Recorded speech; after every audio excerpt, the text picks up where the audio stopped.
Hello and thank you for joining me today. If this is your first time visiting, I certainly appreciate you giving me this opportunity. Please be sure to check out some of my other videos and see if any of them might be able to help you out.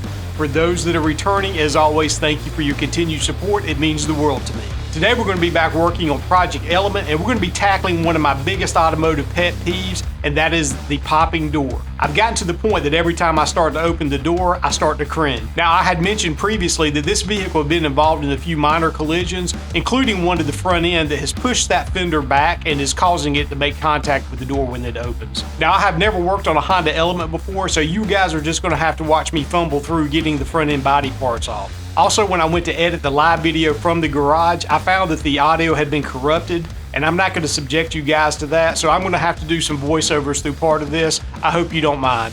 With all that being said, let's get to the live footage. So as you saw in that little video at the beginning, the plastic fender, or cladding as Honda calls it, is pushed back and the door hits it when it is opening and closing in this area here. Now, if you watched the first video in this series, you saw where the vehicle has been hit on the front in the past, and that has caused the headlight to be pushed back here, and it kind of flops around. So I figured this damage is what has pushed the fender back, but you can't see it. It's behind all of the plastic parts. This part of the cladding is popped up and it's not connected. There are plastic pins behind the cladding that connected to the metal fender. Now, since I was not familiar with how all of this went together, I removed these two 10mm fasteners at the top that hold the fender to the frame. There are also some 10mm fasteners behind the door that are accessible with the door open through the jamb that are in this area here. Now, this got everything loose so that I could get a feel for the next step and decide what to do, which was to remove the cladding, inspect all the plastic clips, and look for the damage that's pushed the fender back against the door. And I'll start with removing the front tire and the inner fender.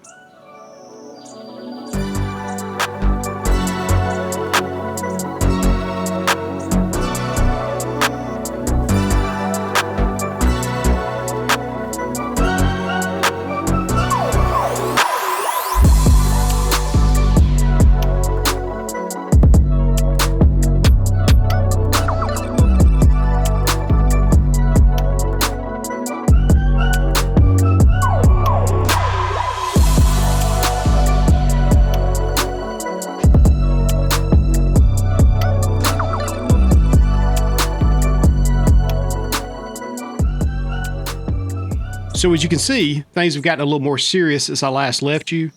After I got the cladding free, I just pulled it and popped the pins that connect in this area here.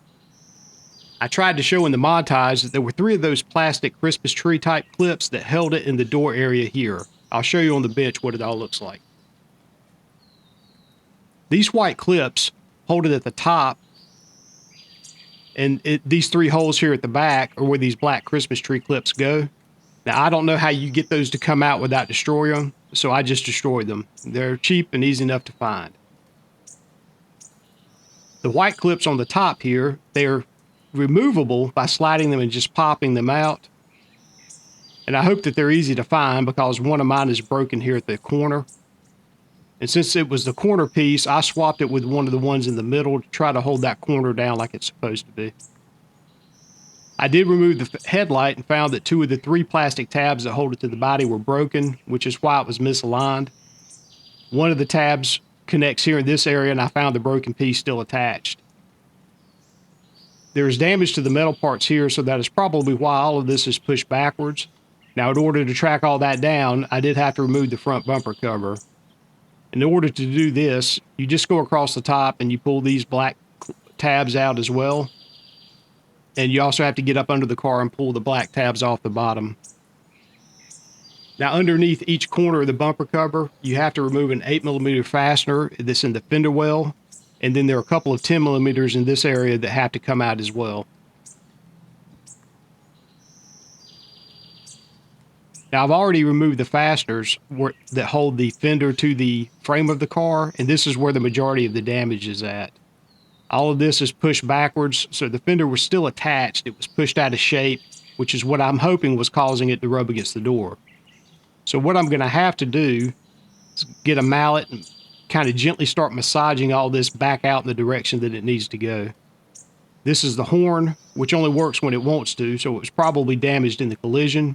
And you can see here where somebody has jury-rigged a bracket for it. Nice. This short framer on the front is pushed over as well.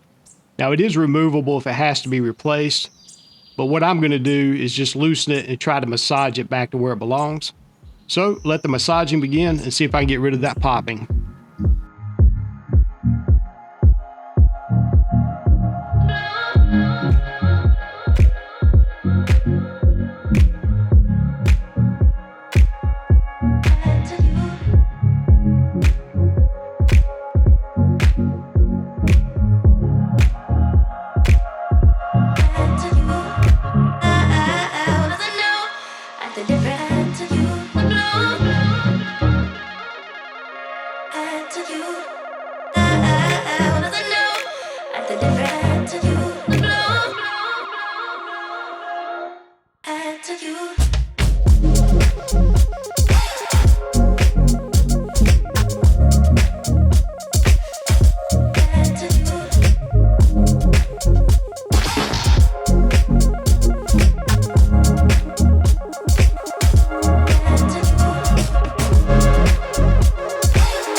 So there you have it, guys. No more popping from that door.